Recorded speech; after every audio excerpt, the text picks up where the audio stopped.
Story Bokwewa the Humpback. Bokwewa and his brother lived in a far-off part of the country. By such as had knowledge of them, Bokwewa, the elder, although deformed and feeble of person, was considered a manito, who had assumed the mortal shape, while his younger brother, Kwasand, manly in appearance, active, and strong, partook of the nature of the present race of beings. They lived off the path, in a wild, lonesome place, far retired from neighbors, and, undisturbed by cares, they passed their time, content and happy. The days glided by serenely as the river that flowed by their lodge. Owing to his lack of strength, Bokwewa never engaged in the chase, but gave his attention entirely to the affairs of the lodge. In the long winter evenings he passed the time in telling his brother stories of the giants, spirits, wendigos, and fairies of the elder age, when they had the exclusive charge of the world. He also at times taught his brother the manner in which game should be pursued, pointed out to him the ways of the different beasts and birds of the chase, and assigned the seasons at which they could be hunted with most success. For a while the brother was eager to learn, and keenly attended to his duties as the provider of the lodge, but at length he grew weary of their tranquil life, and began to have a desire to show himself among men. He became restive in their retirement, and was seized with a longing to visit remote places. One day, Kwasand told his brother that he should leave him, that he wished to visit the habitations of men, and to procure a wife. Bokwewa objected, but his brother overruled all that he said, and in spite of every remonstrance, he departed on his travels. He traveled for a long time. At length he fell in with the footsteps of men. They were moving by encampments, for he saw, at several spots, the poles where they had passed. It was winter, and coming to a place where one of their company had died, he found upon a scaffold, lying at length in the cold blue air, the body of a beautiful young woman. "She shall be my wife," exclaimed Kwasand. He lifted her up, and bearing her in his arms, he returned to his brother. "Brother," he said, "cannot you restore her to life?" "Oh, do me that favor?" He looked upon the beautiful female with a longing gaze, but she lay as cold and silent as when he had found her upon the scaffold. "I will try," said Bokwewa. These words had been scarcely breathed, when the young woman rose up, opened her eyes, and looked upon Bokwewa with a smile, as if she had known him before. To Kwasand she paid no heed whatever, but presently Bokwewa, seeing how she lingered in her gaze upon himself, said to her, "Sister, that is your husband," pointing to Kwasand. She listened to his voice, and crossing the lodge, she sat by Kwasand, and they were man and wife. For a long time they all lived contentedly together. Bokwewa was very kind to his brother, and sought to render his days happy. He was ever within the lodge, seeking to have it in readiness against the return of Kwasand from the hunt. And by following his directions, which were those of one deeply skilled in the chase, Kwasand always succeeded in returning with a good store of meat. But the charge of the two brothers was greatly lightened by the presence of the spirit wife, for without labor of the hand, she ordered the lodge, and as she willed, everything took its place, and was at once in proper array. The wish of her heart seemed to control whatever she looked upon, and it obeyed her desire. But it was still more to the surprise of her husband Kwasand that she never partook of food, nor shared in any way the longings and appetites of a mortal creature.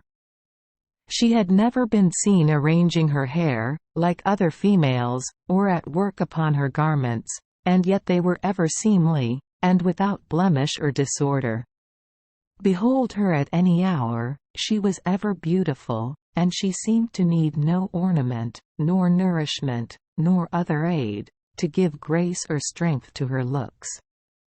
Kwasind, when the first wonder of her ways had passed, paid little heed to her discourse. He was engrossed with the hunt, and chose rather to be abroad, pursuing the wild game, or in the lodge, enjoying its savory spoil, than the society of his spirit wife.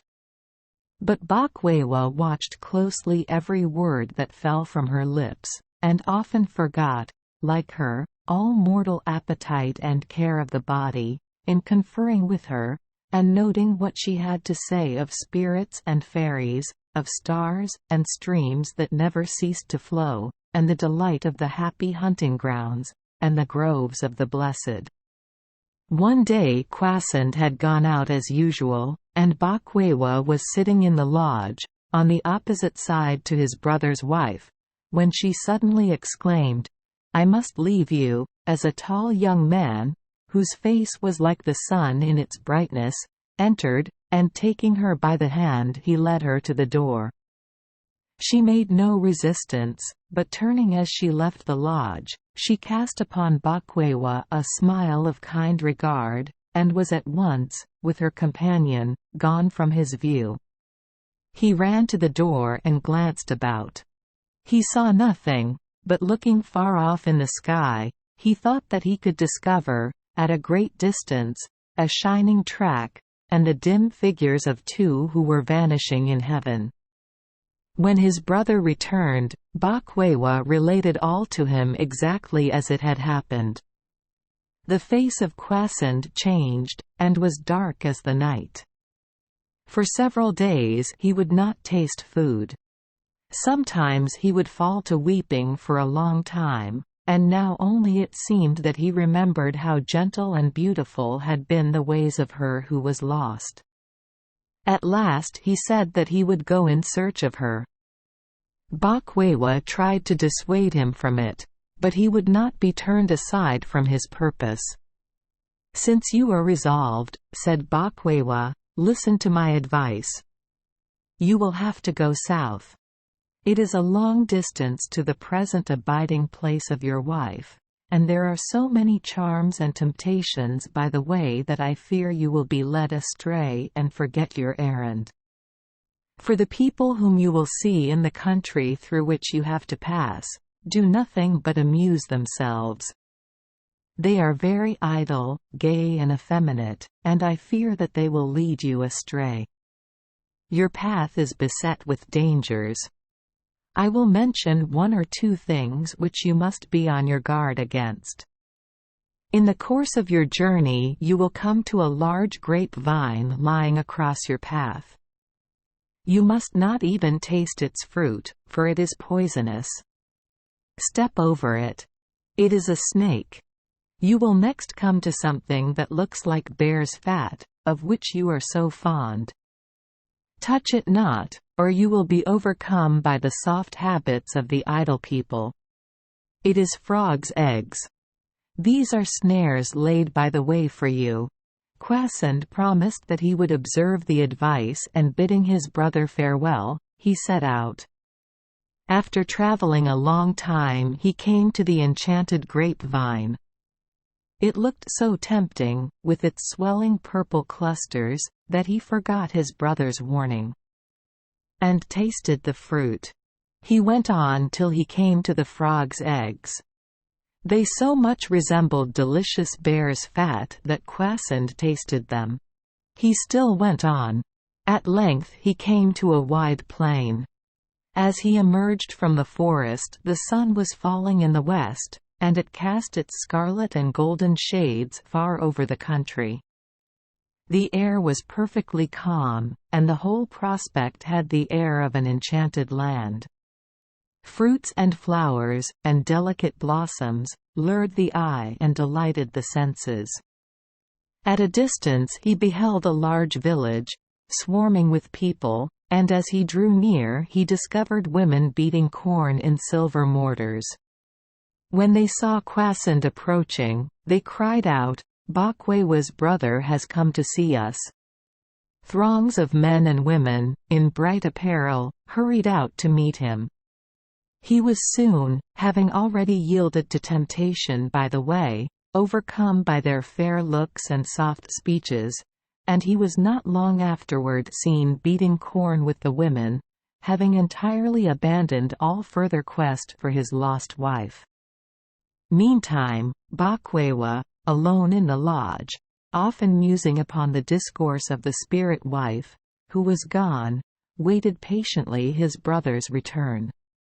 After the lapse of several years, when no tidings could be had, he set out in search of him, and he arrived in safety among the soft and idle people of the south.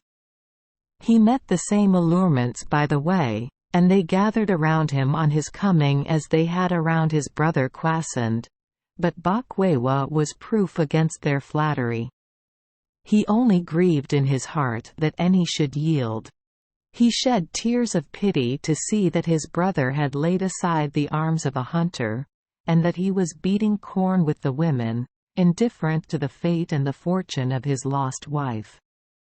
Bokwewa ascertained that his brother's wife had passed on to a country beyond. After deliberating for a time, and spending several days in a severe fast, he set out in the direction where he saw that a light shone from the sky. It was far off, but Bokwewa had a stout heart, and strong in the faith that he was now on the broad path toward the happy land, he pressed forward.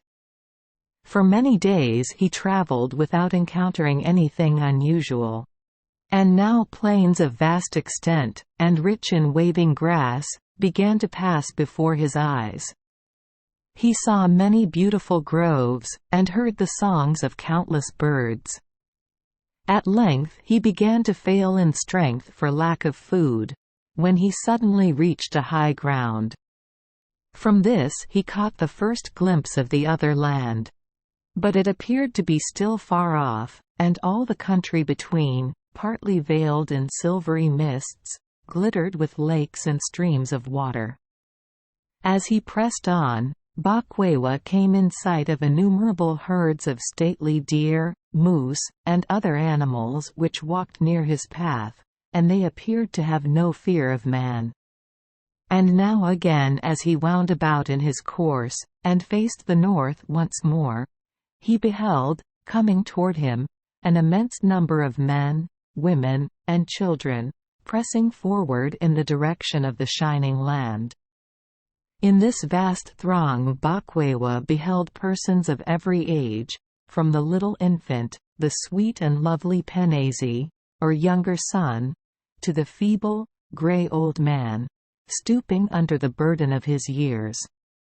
All whom Bokwewa met, of every name and degree, were heavily laden with pipes, weapons, bows, arrows, kettles and other wares and implements. One man stopped him, and complained of the weary load he was carrying. Another offered him a kettle, another his bow and arrows, but he declined all, and, free of foot, hastened on.